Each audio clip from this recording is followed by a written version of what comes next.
All right, you guys, let me just refresh your memory on what we learned in class yesterday, okay? Find day 4 of your packet, and remember there are 3 different types of problems that we can ask about functions.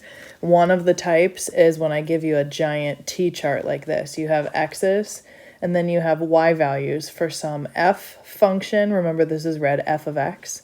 And we have a different g function. Remember, this is red, g of x.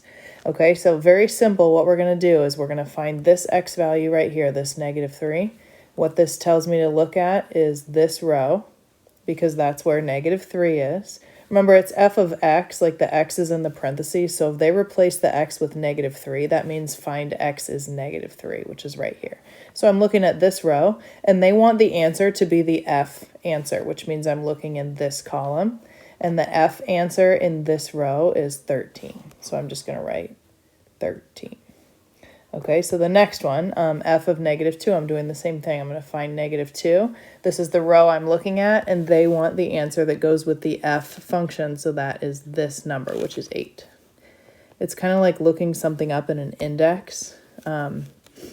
You get the hang of it and you'll be fine. So g of 3, that means that I am finding 3, which is right here. This is the row that I'm looking at. And this case, they want the answer to be the g.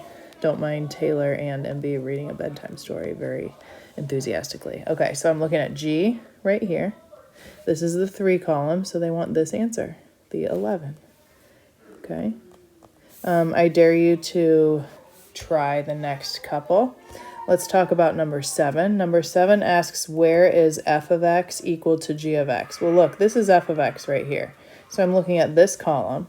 Where is this column equal to this column? Do you see any places? I am noticing that the f of x and the g of x are equal here.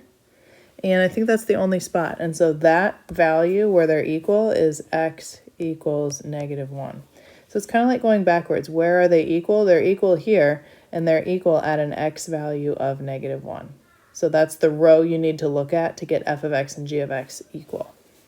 That is type 1 of the types of problems that you're going to be asked for this section, okay? What if I give you a graph that looks like this? First of all, you need to pay really close attention. I will try to match my colors to this.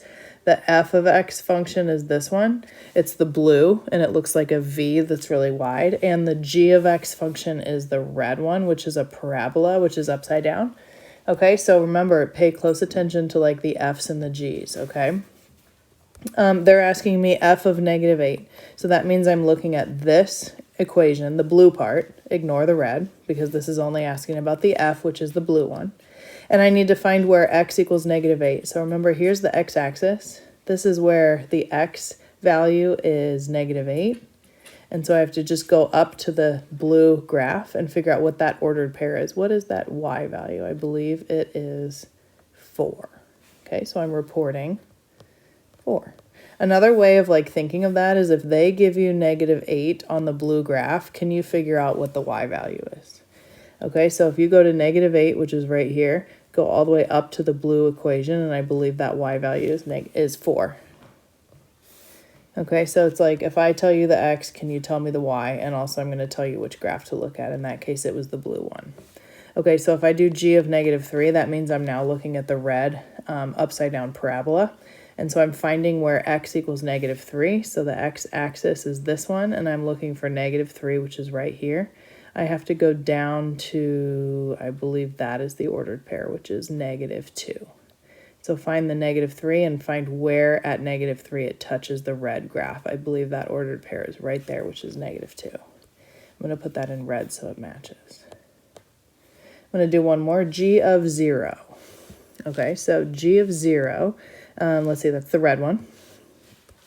That means when x equals 0, so that means this is the x-axis, and when x equals 0, I'm right here. Be careful, because the blue equation, the answer is 0. That's where it touches. But the red equation at 0, it touches way up here at, that is a y value of 7. So my answer for that one is 7. Okay, you try the next, and I will show you type number 3 of problems, okay? The last section is like, look, you're noticing that you have an f equation that looks like this.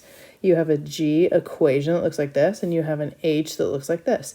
And they're telling you to use the H equation, which is this one, and plug in 3 for x. And I see an x here, and I see an x here. So what I'm going to do is I am going to take this 3, and I'm going to plug it in right there and right there. What is that going to look like? It's going to be 3 squared, because this is an x squared, and instead of x, I'm putting 3. So I'm putting 3 squared, plus 3 times 3 plus 4. So I'm just copying this equation exactly the way it is, except instead of x, anywhere there's an x, I'm going to put a 3. So I put 3 squared plus 3 times 3, and then don't forget the plus 4 here. And now I just need to solve this. Okay, so 3 squared is 9. And let's see, 3 times 3 is 9. So I can do 9 plus 9, which is 18, and 4 more is 22. That's the answer.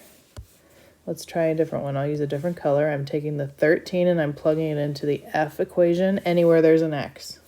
So I'm going to write 8 times 13 plus 1. Right? So I'm taking the 13 and I'm just plugging it in for that X. So instead of X, I'm writing 13. So I've got 8 times 13 plus 1. That's what I wrote right here. Let's see, 8 times 13. Can I do mental math right now? Is it 104 plus 1? Let's see, that's 24, 8, 9, 10. Yep, 104 plus 1, so that gives me 105. Genius. Okay, and then the last one in this section, I'll use green for this.